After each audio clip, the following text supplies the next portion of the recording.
एक भारतीय राजनेता जो बेबाक है, जो किसी के दबाव में नहीं है, जो संविधान को मानता है, युवाओं का चहेता है, बुजुर्गों का लाडला है, जाटों का मसीहा, लेकिन अब उसे मिलने लगा है 36 कौम का प्यार।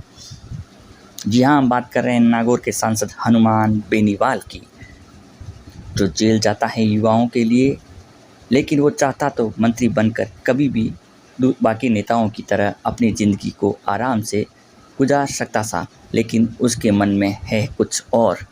जी हाँ, नमस्कार, मेरा नाम मोतीलाल पंचारिया, आप देख रहे हैं 21 राजस्थान बुक। मेरे इस चैनल को लाइक, सब्सक्राइब और शेयर ज़रूर कर दें। बात करें उनके जीवनी के बारे में तो 3 बार विधायक रहे खिंवसर से बेनीवाल का जन्म 2 मार्च 1972 को नागौर के बर्नन गांव में रामदेव जी चौधरी और माता मोहनी देवी के घर पर हुआ। 1998 में शिक्षा में कानून की सबसे बड़ी पढ़ाई LLB की है, वो भी जयपुर राजस्थान यूनिवर्सिटी से। उनका विवाह MLA बनने के बाद 2009 में कनिका चौधरी के साथ हुआ। उनका एक बेटा और बेटी भी हैं। अपनी राजनीति की शुरुआत उन्होंने छात्र राजनीति से की। एक तरफ उनके पिता रामदेव चौधरी भैरव सिंह के बहुत निकट हुआ करते थे, दूसरी तरफ युवा हनुमान बेनीवाल जयपुर में भैरव सिंह की सरकार के खिलाफ पर छात्र आंदोलन कर रहे थे। उनकी मांग थी ग्रामीण परिवेश से आए छात्रों को 5% अतिरिक्त छूट मिले। इसके लिए उनको 8 दिन तक जेल भी जाना पड़ा, लेकिन छात्रों के उग्र आंदोलन की वजह से उनको जल्द ही रिहा करना पड़ा। फिर उनके परिवार में आती है एक दुखद और कठिनाइयों से भरा समय। सूबे में थे चुनाव। पिता की चुनाव से ठीक पहले हृदय गति रुक जाने से देहांत हो जाता है। बड़े बड़े राजनेता उनके घर सांत्वना देने पहुंचते हैं और हनुमान बेनीवाल को चुनाव लड़ने का आह्वान करते हैं, लेकिन पर्चा दाखिल करने पहुंचे हनुमान बेनीवाल को कुछ नियमों का हवाला देते हुए उनका पर्चा रद्द कर दिया जाता है और वो चुनाव नहीं लड़ पाते हैं। उनके किस्से में बताऊं तो 2015 में राजस्थान विश्वविद्यालय में अत्यधिक क्रूरता की वजह से पुलिस पर कार्रवाई की मांग की। इसमें NSUI के छात्र एवं पुलिसकर्मी घायल हुए, बहुत तोड़फोड़ और अराजकता हुई। और दूसरा मामला है संसद में 25 अप्रैल 2017 का। स्पीकर कैलाश मेघवाल द्वारा बेनीवाल के सवालों को रद्द किए जाने के बाद, क्योंकि वे 3 अलग अलग विभागों से संबंधित थे, पूर्व स्पीकर के खिलाफ कुएं में जाकर उनके कागजात फाड़कर विरोध किया और संसद मामलों में वे राजेंद्र राठौड़ की आलोचना भी कर चुके हैं। तेज तर्रार राजनीतिक हमलों से राजस्थान के नेता वसुंधरा शेखावत, गहलोत और मोदी की भी आलोचना करने से नहीं चूकते हैं। बेनीवाल 2020 में किसान विरोधी बिल जब संसद में आया तो उनका कहना था, अगर मैं संसद में होता तो सारे बिल फाड़ देता। राजनीति की पारी।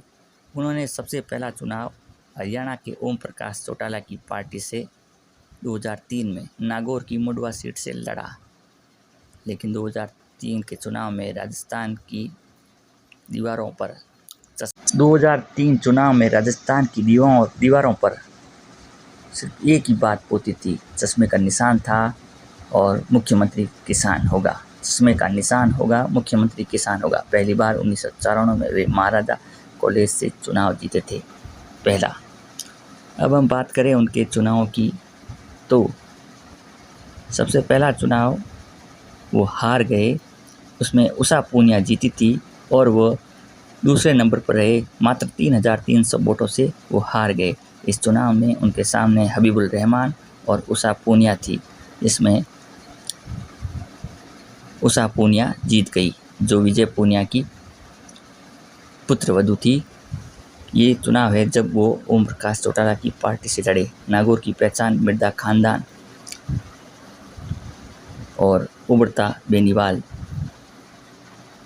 2008 में परिसमन के बाद विधानसभा की एक सीट बनी जिसका नाम खिंवसर था, और खिंवसर में 2008 में बीजेपी ने बेनीवाल को टिकट दे दिया। कांग्रेस से डॉक्टर सहदेव चौधरी, बसपा से दुर्ग सिंह चौहान। हनुमान बेनीवाल को 58,602 वोट मिले और वहीं वह पहले नंबर पर रहे और जीत गए। लंबे वक्त के बाद वो विधायक बने। पिता की रियासत को अब आगे बढ़ने लगी थी। वसुंधरा से टकरार की वजह से वो भाजपा से अलग हो गए और वसुंधरा को भ्रष्टाचार की देवी इत्यादि से संबोधित करने लगे। 2013 का चुनाव उन्होंने निर्दलीय लड़ा और वह जीत गए। 2018 में उन्होंने अपनी खुद की पार्टी बनाई, आरएलपी के नाम से वो चुनाव लड़े, लेकिन बाद में उपचुनाव हुए और उनके भाई वहाँ से चुनाव जीत गए। नारायण बेनीवाल वो नागौर से फिलहाल सांसद हैं। वो बीजेपी से जुड़े और नागौर से एनडीए के उम्मीदवार के रूप में चुनाव लड़ा और जीत गए, लेकिन किसान विरोधी बिल को लेकर वो एनडीए से अलग हो गए और उनका कहना था कि अगर मैं संसद भवन में होता तो ये बिल फाड़ देता। वो हर मुद्दों और आंदोलनों में मुखर रहते हैं, चाहे पहलवान यौन शोषण मामला हो, चाहे दलितों का कोई मामला हो, चाहे माइनॉरिटी का कोई मामला हो। अन्य मामलों में हनुमान बेनीवाल हमेशा तैयार रहते हैं। चाहे शेरगढ़ में आगजनी, इसमें शेरगढ़ की सतरानियाँ जल गई थी, वो मुद्दा भी संसद भवन में हनुमान बेनीवाल ने ही उठाया था। उस प्रकार से बात की जाए तो राजस्थान में पहली बार तीसरा मोर्चा उभर कर आ रहा है और ये तीसरा मोर्चा क्या अब की बार सब पर भारी पड़ेगा या नहीं। हनुमान बेनीवाल का कहना है कि अब मेरी पार्टी सभी सीटों से चुनाव लड़ेगी। अगर उनकी पार्टी सभी सीटों से चुनाव लड़ती है तो कांग्रेस को बड़ा झटका लग सकता है।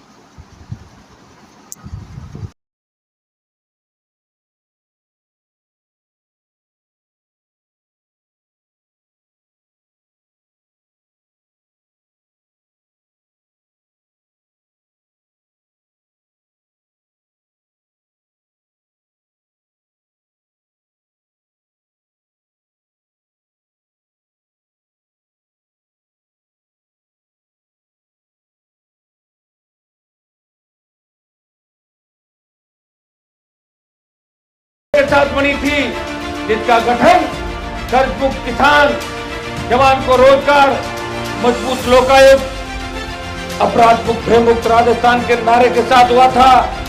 जब देश का किसान तकलीफ के अंदर था, तब हरियाणा उत्तर प्रदेश के किसान नेताओं ने कहा, हनुमान जी हमारे सारे सांसद भारतीय जनता पार्टी में हैं। अगर एक व्यक्ति को उम्मीद की किरण किसी में दिखती है तो देश का एकमात्र सांसद हनुमान बेनीवाल है, जो एक यूनिवर्सिटी से चल के किसान का बेटा यहाँ तक पहुंचा है। अगर आप इस NH-8 को जाम कर दो, जयपुर दिल्ली के राजमार्ग को, तो हमें बहुत बड़ी ऊर्जा मिलेगी। भाइयों, मोदी की सत्ता को ठोकर मार के अगर NH-8 को जाम कर करके एनडीए किसी ने उत्तर भारत में छोड़ा, वो नागौर का सांसद था।